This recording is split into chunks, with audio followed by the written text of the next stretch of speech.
One act of kindness can cost a man his entire life. Liam Bennett knew the rules. Keep your head down, do the work, and never cross the line with the boss. But when he saw the most powerful woman in Seattle stumbling alone in the rain, unable to stand, his humanity outweighed his fear. He drove her home. He made sure she was safe. He thought he was being a hero. He was wrong. The next morning, a single question shattered his world. "Did you touch me last night?" What followed wasn't just a firing. It was a war that would threaten his freedom, his reputation, and the only thing that mattered.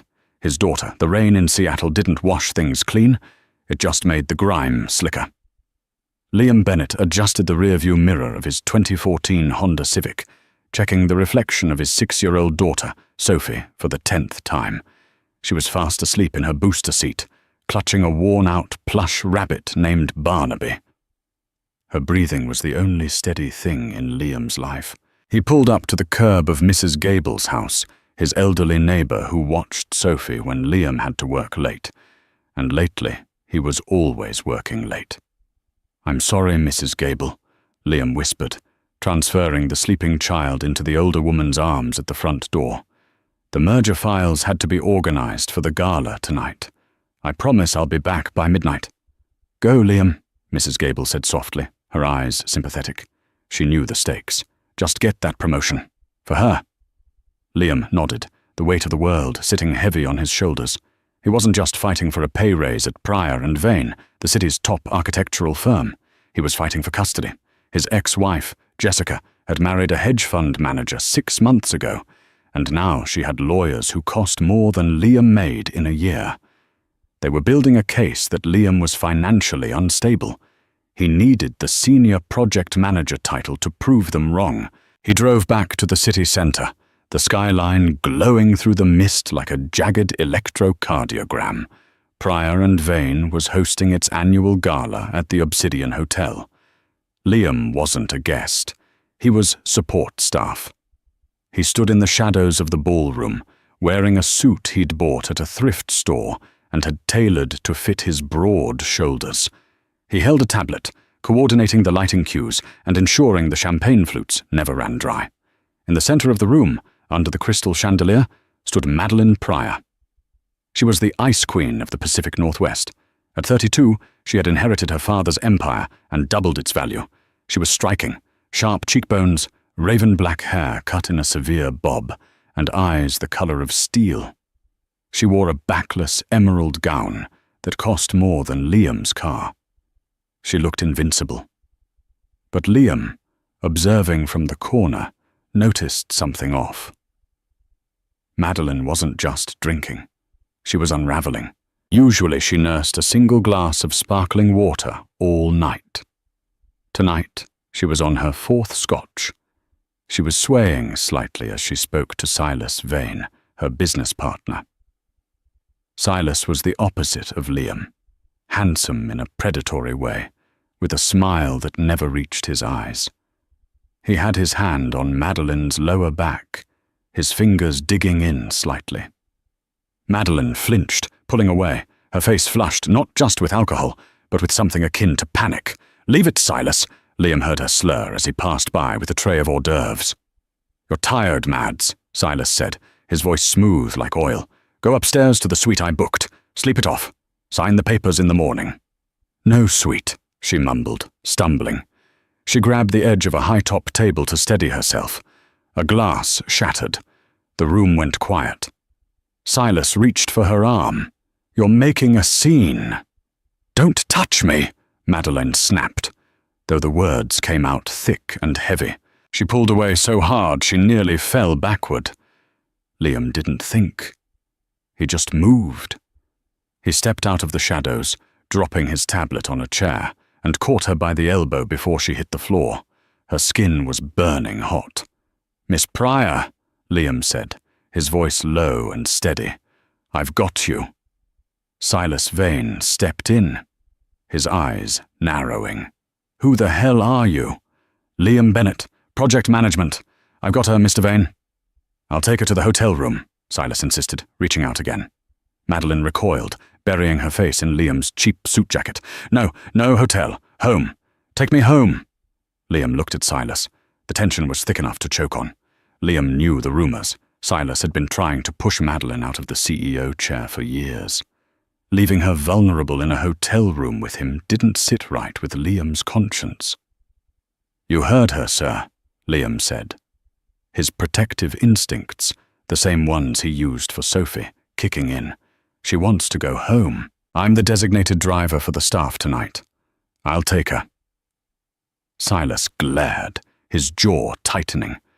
For a second, Liam thought he would be fired on the spot, but the room was watching. Silas forced a tight smile. "Fine. Get her out of here before she embarrasses the company further." Liam guided Madeline out the side exit, away from the prying eyes and smartphones. The cold rain hit them instantly. "Cars this way," Liam said gently. "Dizzy," Madeline whispered, leaning her entire weight against him. She smelled of expensive scotch and jasmine perfume. He maneuvered her into the passenger seat of his Civic. It was clean, but cluttered with Sophie's life, a stray crayon in the cup holder, a juice box wrapper in the door. "Sorry about the mess," he muttered, buckling her in. Madeline didn't answer. Her head lolled back against the headrest, her eyes closing.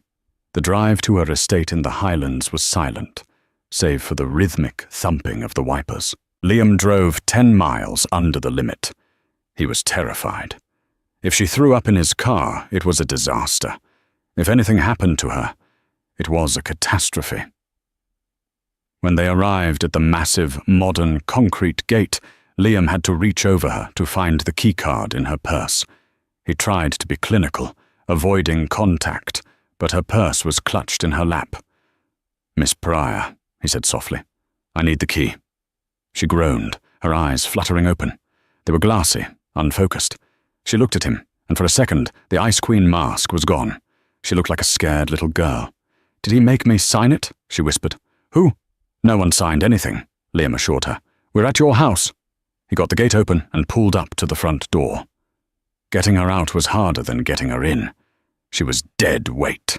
He practically carried her to the front door, fishing her house keys from the purse. Inside, the house was cold. Minimalist. It lacked the warmth of Mrs. Gable's cottage, or even Liam's tiny apartment. "Bed?" he asked. "Couch," she mumbled. He walked her to the massive white leather sectional in the living room. She collapsed onto it. Liam hesitated. He should leave immediately. But she was shivering. He sighed, looking around. He found a cashmere throw blanket folded on a chair. He draped it over her. He went to the kitchen, found a glass, filled it with water, and placed it on the coffee table along with a bottle of aspirin he found in a drawer. He looked at her one last time. Her dress was twisted around her legs, her shoes were off. She looked human. "Good night, Miss Pryor," he whispered. He locked the door behind him, got in his car, and drove back to pick up his daughter. He felt good. He had done the right thing. He had protected her. He had no idea that he had just signed his own death warrant. The next morning, the office was buzzing.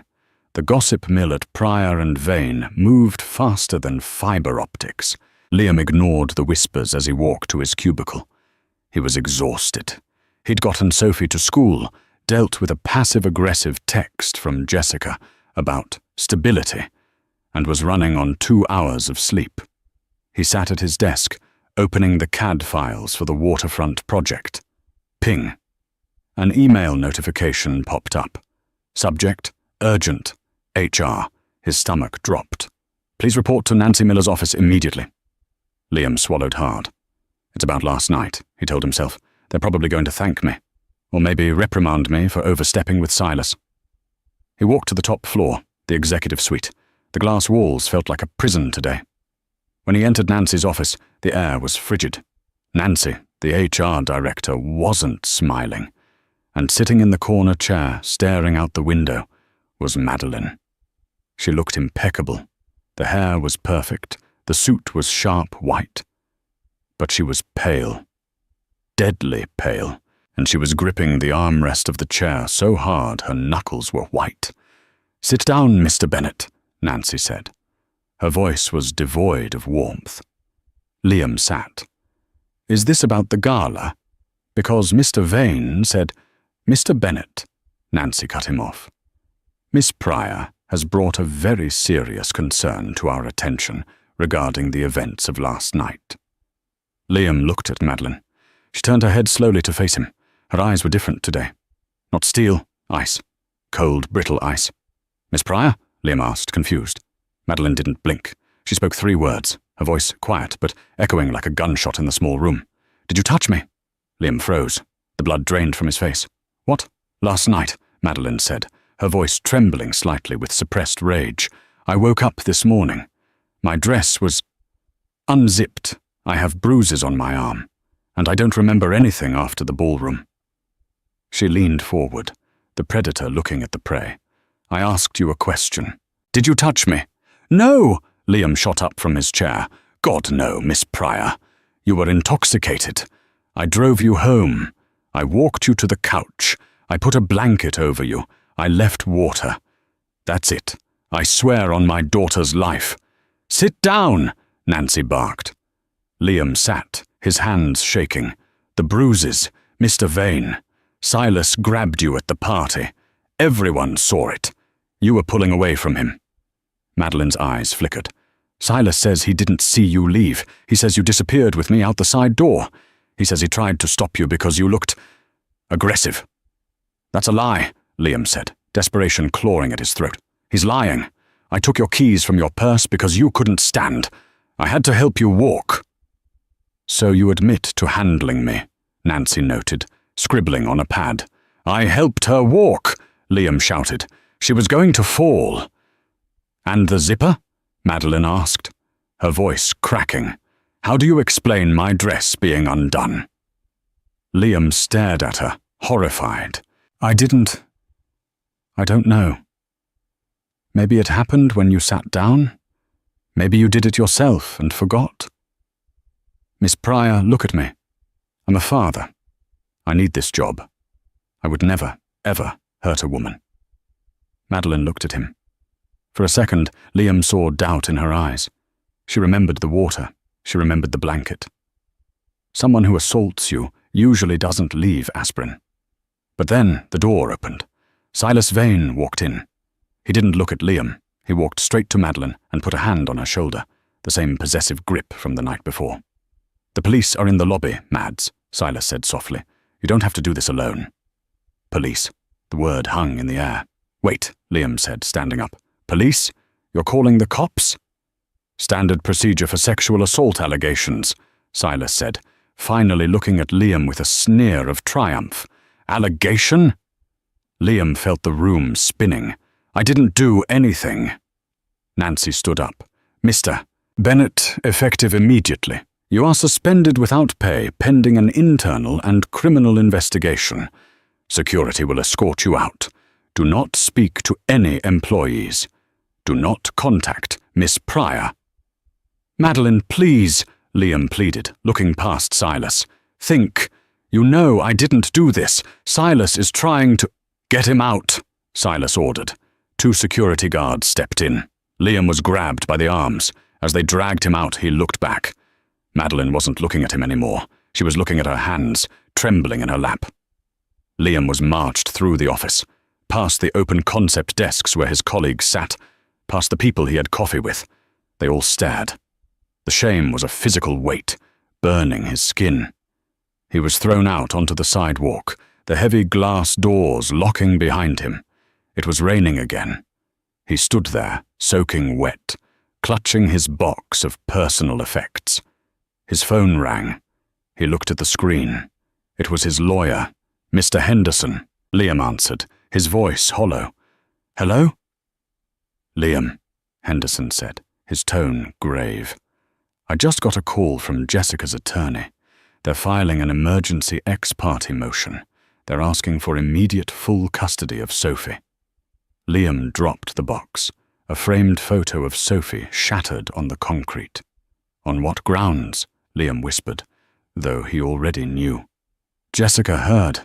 Someone from your office called her. She knows about the police report, Liam. They're painting you as a sexual predator. If we don't fix this in 48 hours, you're going to lose Sophie. Maybe forever. Liam fell to his knees on the wet pavement, the shattered glass of the picture frame mixing with the rain. He had tried to be a good man. He had tried to be a hero. And now everything was gone. But as he stared at the broken photo of his daughter, a spark ignited in his chest. It wasn't fear anymore. It was fury. They had taken his job. They were coming for his freedom. But they were trying to take his daughter? Liam Bennett stood up. He wiped the rain from his face. "I didn't do it," he said to the empty street, "and I'm going to prove it." The interrogation room smelled of stale coffee and industrial cleaner. Detective Miller was a heavy-set man with tired eyes who had seen it all, and right now he was looking at Liam Bennett like he was a stain on the floor. "Let's go over it again," Miller said, tapping his pen on the metal table. "You entered the premises at 11:15 p.m. You left at 11:25 p.m. 10 minutes inside, alone, with a highly intoxicated woman who couldn't consent. I told you," Liam said, his voice hoarse from hours of talking. "I got her water. I found aspirin. I covered her up. I left. I was trying to get back to my daughter." "Right, the daughter." Miller leaned back. "It's always the nice guys, isn't it? The single dads, the quiet ones. But here's the problem, Mr. Bennett. We found your fingerprints on her zipper." The air left Liam's lungs. "What?" "On the tab of the zipper, on the back of her dress." "I helped her into the car," Liam protested, his hands balling into fists on the table. "I had to support her weight. My hand probably brushed against her back. That doesn't mean I undressed her." "It's physical evidence that places your hands on her clothing," Miller said, standing up. "We're releasing you pending further DNA analysis, but don't leave town. And stay away from Madeline Pryor. If you breathe in her direction, we'll lock you up before you can blink." Liam stumbled out of the precinct into the grey afternoon light. He felt dirty. The accusation clung to him like tar. But the real nightmare was waiting for him at his apartment.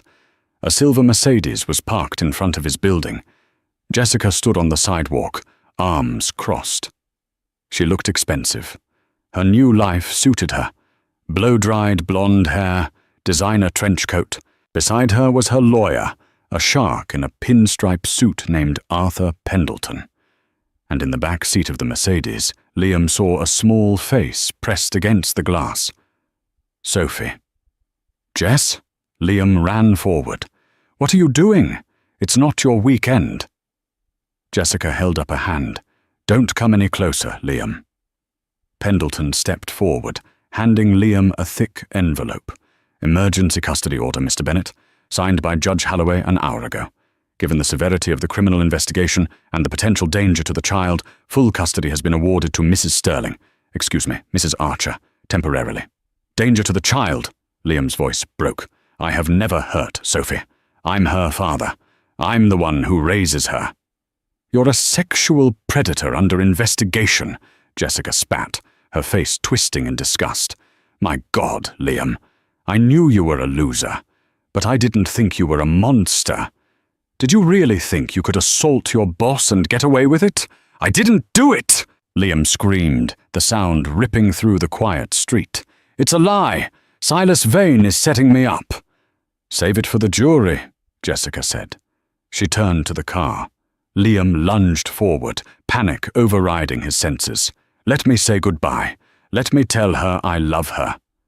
Pendleton blocked his path, his hand on Liam's chest. "If you approach the vehicle, we will call the police and have you arrested for violating the order. This is happening, Mr. Bennett. The best thing you can do for that little girl is let her go." Liam stopped. He looked through the tinted glass. Sophie was crying. She was holding up Barnaby, her rabbit, waving its little paw at him. Liam felt his heart shatter into a million jagged pieces. He forced a smile, a broken, trembling smile, and gave her a thumbs up. He didn't want her last memory of him to be of her father screaming. Jessica got in the car. The engine purred. The Mercedes pulled away, taking his entire world with it. Liam stood on the curb until the taillights disappeared. He walked up the stairs to his apartment. It was silent. The silence was louder than the screaming had been. He walked into Sophie's room. The nightlight was still on. Her drawings were on the wall. He picked up the pillow she had slept on the night before. It still smelled like strawberry shampoo.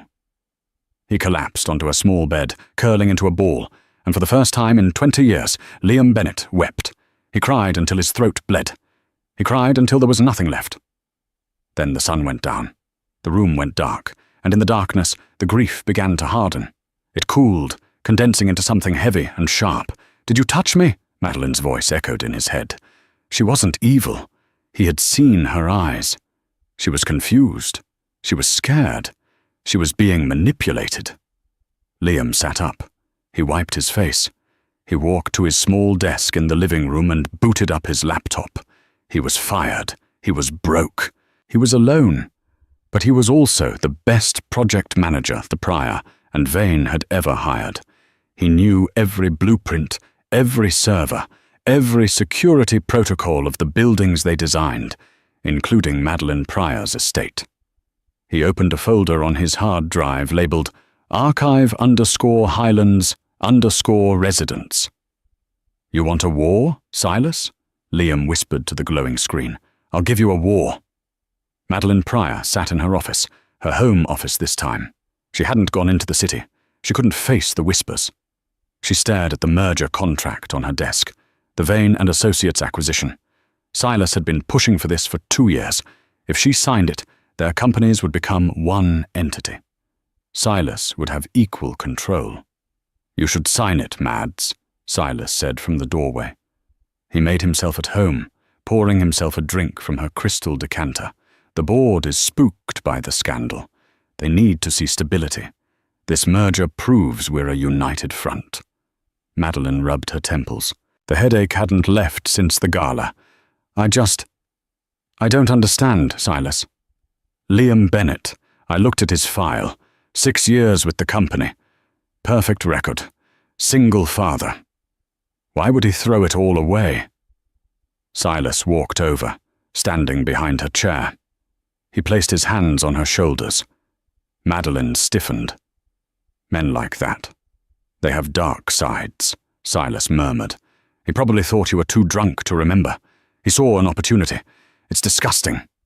But the water, Madeline said softly. He left water and aspirin. Why would an attacker do that? Guilt, Silas dismissed, or trying to cover his tracks. Don't overthink it, Mads. The evidence is there. His prints were on your zipper. Madeline looked down at her hands. I suppose.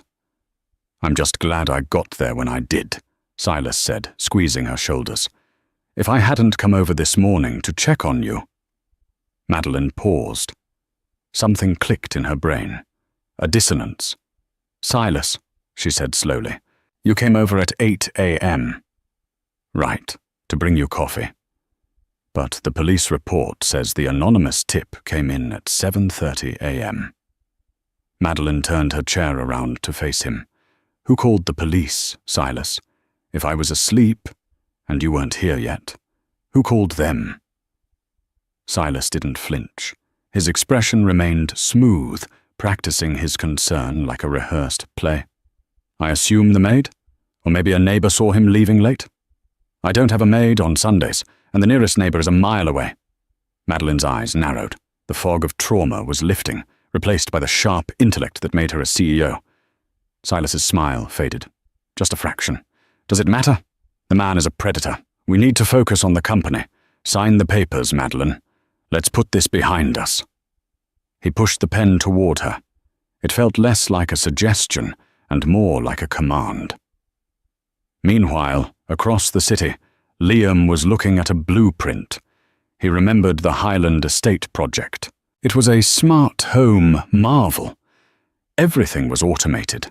Lights, locks, temperature, and cameras. Cameras everywhere. The police had pulled the footage from the cloud server. Silas, being a partner at the firm, likely had administrator access. He could have scrubbed the cloud footage of the interior for that 10-minute window, but Liam knew something Silas didn't. Madeline was paranoid about data privacy. During the construction phase, she had requested a hardline backup, a physical server located in the panic room in the basement that recorded a mirror image of all security feeds. It didn't connect to the internet. It couldn't be wiped remotely. If the footage of what happened inside that house existed, it was in that panic room. But getting in was impossible. The estate was a fortress. Biometric scanners, motion sensors, armed private security at the gate. Liam looked at the schematic. He traced a line with his finger. The HVAC system. He wasn't a spy. He was an architect. He knew that the ventilation shaft for the wine cellar, which shared a wall with the panic room, had an external maintenance hatch located in the decorative garden, hidden behind the rhododendrons. It was too small for a normal person. But Liam wasn't a normal person anymore. He was a desperate father who hadn't eaten in 2 days. He was gaunt. He would fit. He checked his watch. 1 a.m. He pulled on a black hoodie and grabbed his tool belt. He didn't have a team. He didn't have a plan B. He drove his Civic to the wooded area behind the Pryor estate, parking a mile away in the brush. He hiked through the wet forest, the mud sucking at his boots. The rain was falling again, which was good. It would mask the noise. He reached the perimeter wall. He knew the weak spot in the sensors, a blind spot near the majestic oak tree in the northeast corner. He vaulted the wall, landing hard on the wet grass. He waited. No alarms. He crept through the garden, the massive house looming above him like a sleeping beast. He found the maintenance hatch. It was rusted shut. Come on, he gritted his teeth, prying at it with a screwdriver. For Sophie. With a groan of metal, it popped open. Liam slid inside the dark, dusty tunnel. It was claustrophobic. Cobwebs brushed his face. He crawled on his elbows, dragging himself through the narrow metal duct. He counted the meters in his head. 10, 20. Turn left. He reached the vent cover that looked into the wine cellar. He kicked it gently. It gave way. He tumbled out onto the cold stone floor, gasping for air. He was in. The panic room was behind the rack of vintage Merlots. He found the hidden panel. It required a code. Liam closed his eyes. He remembered the installation day. Madeline had set the code herself. She had whispered it so no one would hear. But Liam had been standing near a reflective glass pane. He had seen her fingers move. October 24th, 19, the date her father died. He punched it in. Beep, click. The heavy steel door swung open. Inside, the server room hummed with blue light. Liam rushed to the console. He connected his portable drive. His hands were shaking so badly he could barely type. Accessing local drive. Date yesterday. Time 23 o'clock to 23:30. He found the file. He hit copy. The progress bar appeared. 10%, 20%. Suddenly the lights in the house flashed on. A siren began to wail, a piercing sound that vibrated in his teeth. Silent alarm, Liam realized with horror. The panic room door triggers a silent alarm, if not disarmed, within 30 seconds. He hadn't known that part. That was a security update after he left the project. 50%. Come on, Liam begged the screen. He heard heavy footsteps thundering down the stairs, voices shouting. Check the basement. Perimeter breach. 80%. The door to the wine cellar burst open. Flashlight beams cut through the darkness. Clear right. Check the vault. 99%. Complete. Liam ripped the drive out. He spun around, looking for an exit. There was none. He was trapped in a steel box. A security guard, a massive man with a taser, stepped into the doorway of the panic room. Behind him stood Silas Vane, holding a revolver. Silas looked at Liam, then at the server, then at the drive in Liam's hand. His face twisted into a snarl.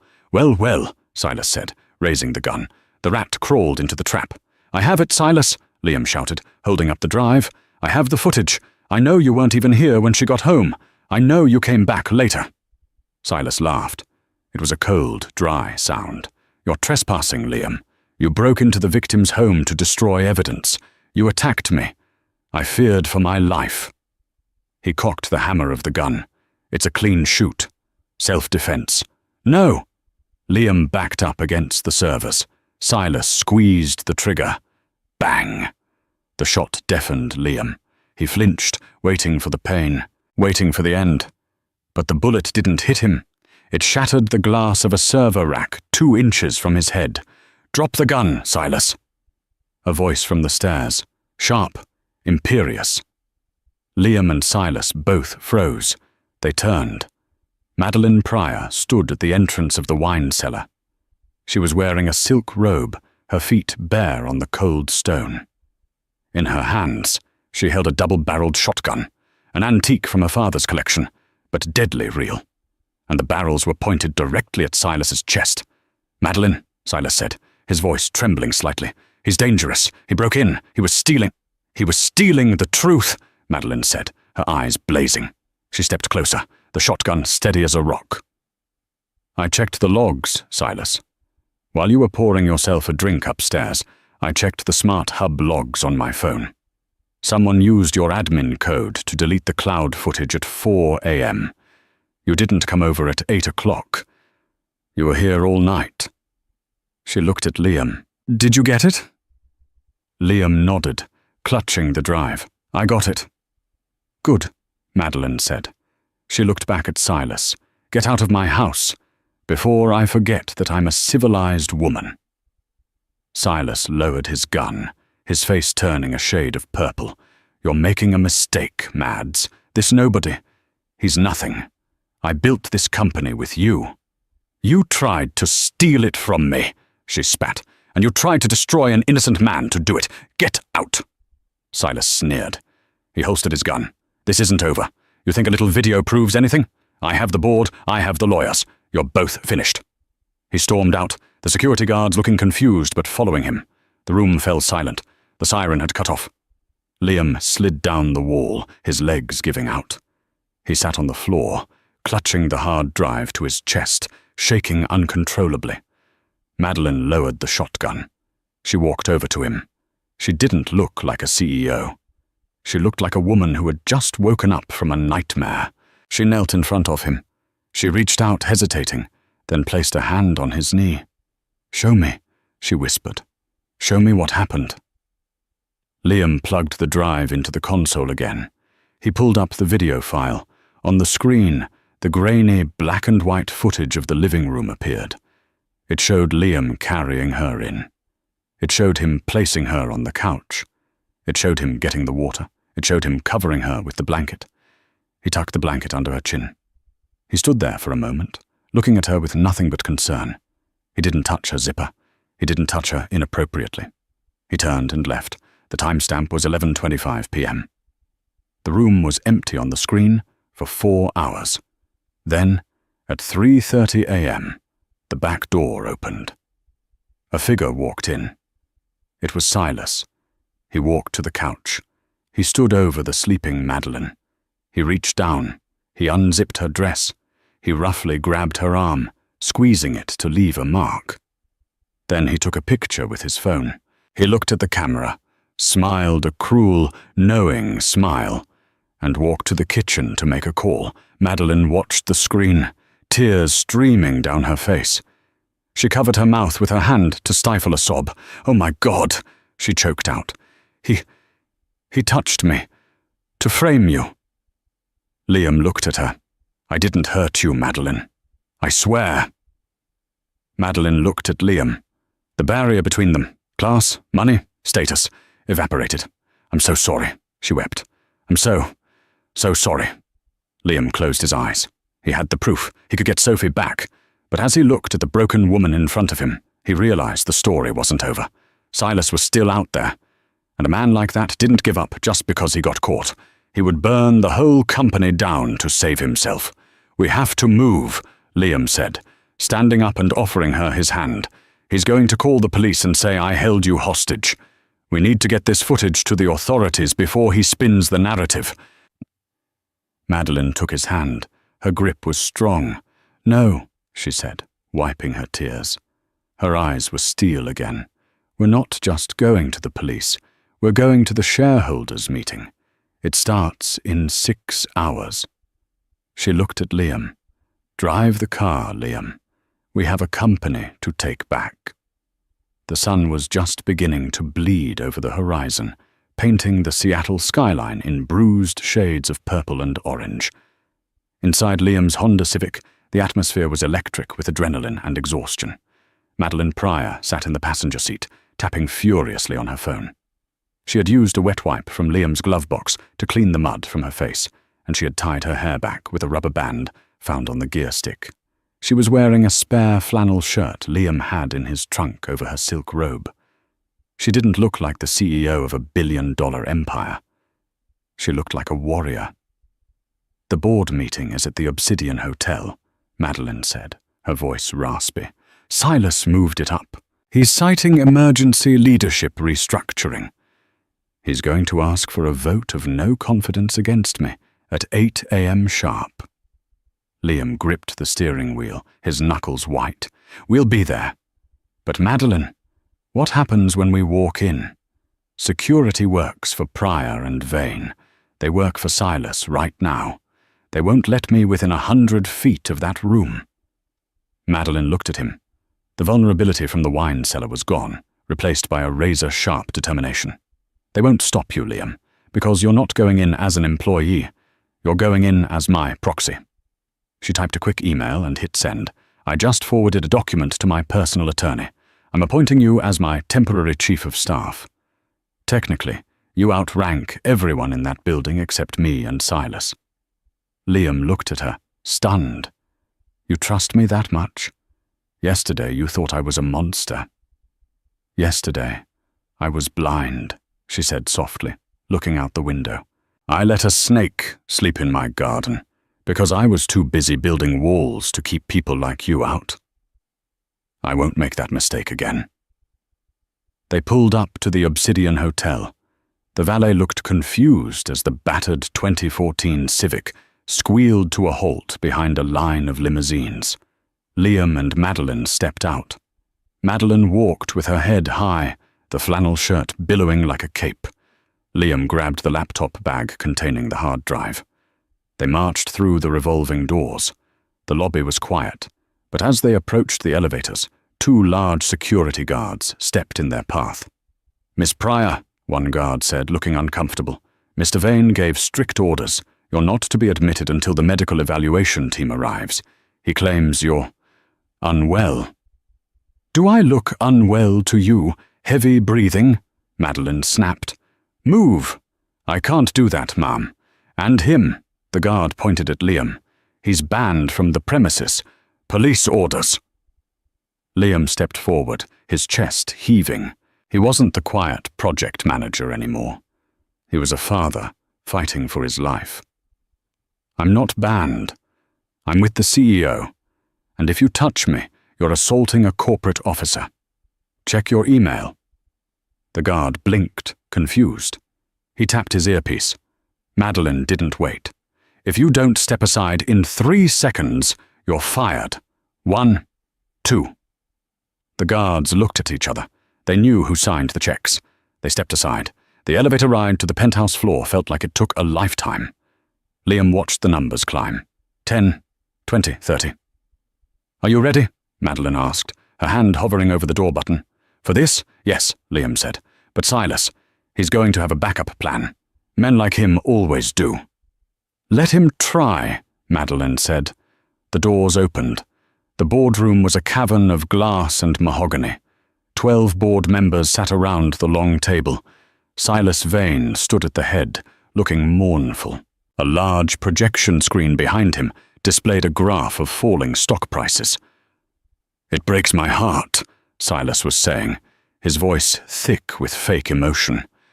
"Madeline is having a breakdown. Her behavior at the gala was just the start. And now, falling victim to a predator like Bennett. It shows a lack of judgment.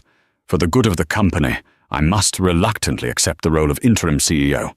You can accept a subpoena, Silas, but you're not taking my chair." The voice rang out clear and cold. Every head in the room snapped toward the door. Madeline strode in, Liam right beside her. The board members gasped. She looked disheveled, yes, but the fire in her eyes was terrifying. Silas froze. His mask slipped for a fraction of a second, revealing pure panic, before he smoothed it back into concern. "Madeline!" He rushed around the table. "Thank God you're safe. We were so worried. We heard Bennett had broken into your home. Did he hurt you? Security!" "Sit down, Silas," Madeline barked. The command was so authoritative that Silas actually stopped moving. "This man," Silas pointed a trembling finger at Liam, "is a criminal. He assaulted you. He's brainwashed you. Board members, please don't look at him." "They're going to look at him," Madeline said, walking to the head of the table. She shoved Silas aside. "And then they're going to look at you." She nodded to Liam. Liam moved with practiced efficiency. He plugged the laptop into the HDMI port of the projector system. He ignored the murmurs of the old men in suits. He ignored the way Silas was inching towards the door. "What is this?" the chairman of the board, a man named Arthur Sterling, asked. "The truth," Liam said. He hit play. The giant screen flickered to life. The date and time stamp appeared. 3:30 a.m. The room went deathly silent. They watched the figure of Silas Vane enter the frame. They watched him unzip the dress. They watched the cruel, calculated way he staged the assault. They watched him smile at the camera. A collective gasp went through the room. One board member covered her mouth. Silas lunged. "Turn it off. It's a deep fake. It's AI generated. He's a tech guy. He made it." Liam stood his ground, blocking Silas from the laptop. "It's raw footage from the hardline server in the panic room, Silas. It has the encrypted digital signature of the security system. It's impossible to fake." Madeline turned to Silas. Her expression wasn't angry anymore. It was filled with pity. "You wanted the Empire so badly. You were willing to destroy my soul to get it. You didn't just frame Liam. You violated me. You made me question my own sanity. You made me hate myself for something you did." Silas backed away, his face pale and sweaty. I did it for the company." "You were weak, Madeline. You were drinking. You were letting the stock slide." "And now," Madeline said, "I'm taking out the trash." The elevator doors pinged again. This time it wasn't security. 4 uniformed police officers walked in, led by Detective Miller. "Silas Vane," Miller said, holding up a warrant. "We received a digital packet of evidence from Miss Pryor 10 minutes ago. You're under arrest for sexual assault, filing a false police report, and conspiracy to commit fraud." Silas looked for a way out. He looked at the window. He looked at the door. But there was nowhere to go. "This is a mistake!" Silas screamed as the officers cuffed him, bending his expensive suit. "I'm the CEO. You can't touch me." "You're nothing," Liam said quietly as they dragged him past. As the doors closed on Silas's screaming figure, the boardroom was silent. The board members looked at Madeline with a mix of awe and shame. "I expect everyone's resignation letters on my desk by noon," Madeline said calmly. "We're going to build a new board, one that knows the difference between a leader and a liar." She turned to Liam. The adrenaline was fading, leaving them both shaking. "We did it," she whispered. Liam nodded, but he didn't smile. He looked at the clock on the wall. 9 a.m. "You did it," Liam said, his voice cracking. "But I haven't won yet." Madeline grabbed his arm. "Sophie." "The custody hearing is at 10 o'clock, Liam said. "Jessica has the temporary order. Now that the charges against me will be dropped, she's going to pivot. She's going to use the break-in. She's going to say I'm unstable because I crawled through a ventilation shaft to steal data. She has a high-priced shark of a lawyer." Madeline picked up her purse. She adjusted the flannel shirt, making it look like high fashion. "Then we better get to court," she said.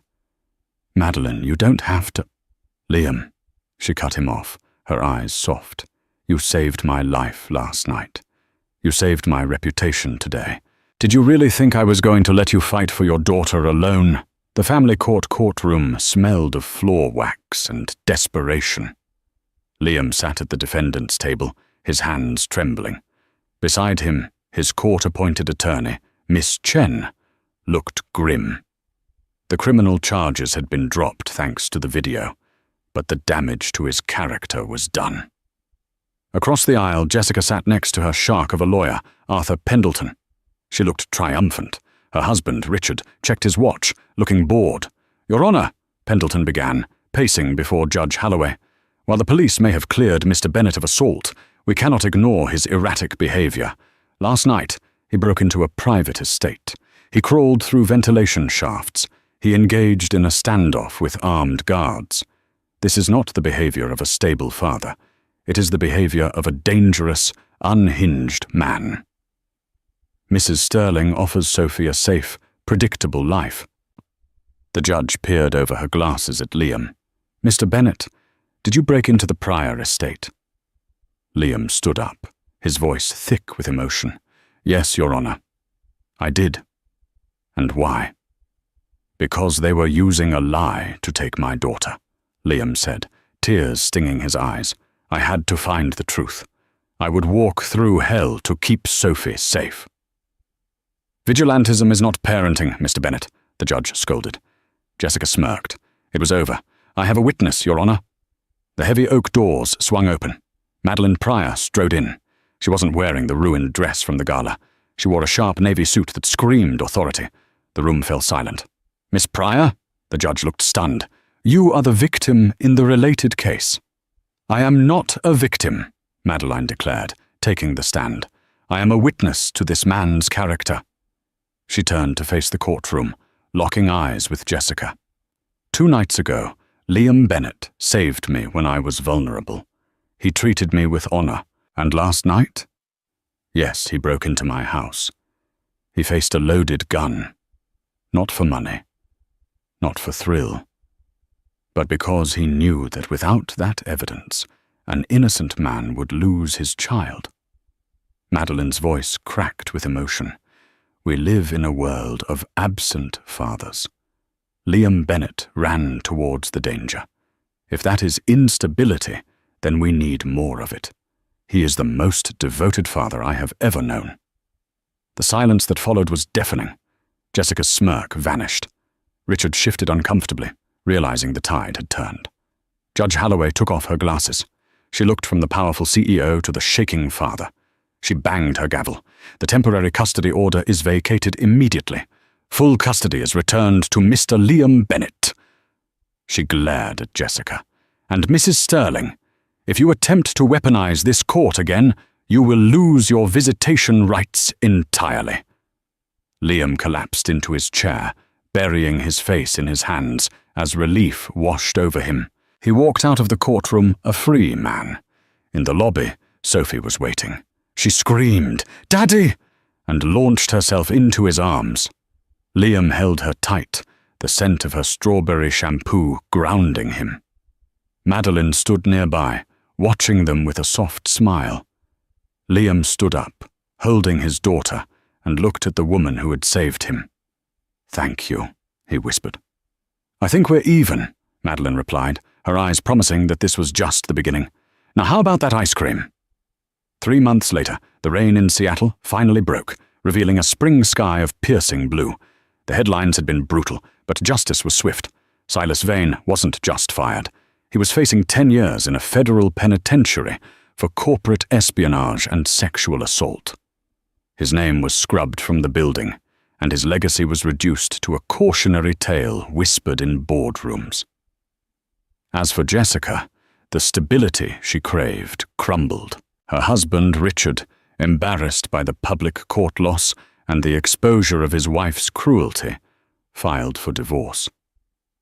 She was left with her designer bags, an empty house, and the bitter realization that she had thrown away the only man who had ever truly loved her for a checkbook that was now closed. But Liam didn't care about them. He had a new project. He stood on the balcony of Madeline's estate. No, their home. He wasn't just a project manager anymore. He was the chief operations officer of Pryor and Vane. But more importantly, he was the man who made Madeline laugh. "You're thinking too loud," Madeline said, stepping onto the balcony. She wasn't wearing a power suit. She was wearing jeans and one of Liam's old sweaters. She wrapped her arms around his waist from behind, resting her head on his back. "I'm just thinking about how close I came to losing everything," Liam admitted, turning to face her. He brushed a strand of dark hair from her face. "You didn't," Madeline whispered, "because you told the truth. Even when it was hard. Especially when it was hard." Down in the garden, Sophie was chasing Barnaby the rabbit, her laughter ringing out like bells. She stopped and waved up at them. "Daddy, Maddie, come look." Liam smiled. He kissed Madeline's forehead. It wasn't the kiss of a hero in a movie. It was the kiss of a partner, a father, and a survivor. "We're coming, sweetie," Liam called back. He took Madeline's hand. They walked back inside, leaving the ghosts of the past locked outside the gate. Liam Bennett had driven his boss home one rainy night and lost his job, but in the end, he had found his life. What an incredible journey for Liam and Madeline. This story reminds us that true strength isn't about money, power, or the title on your office door. It's about integrity. It's about the courage to stand up for the truth, even when the whole world is screaming at you to sit down. Liam could have walked away. He could have left Madeline in that ballroom. But he chose kindness, and when the darkness tried to destroy him, that kindness became his shield. Silas and Jessica thought they could crush a simple single dad, but they forgot that a father fighting for his child is the most dangerous force on earth.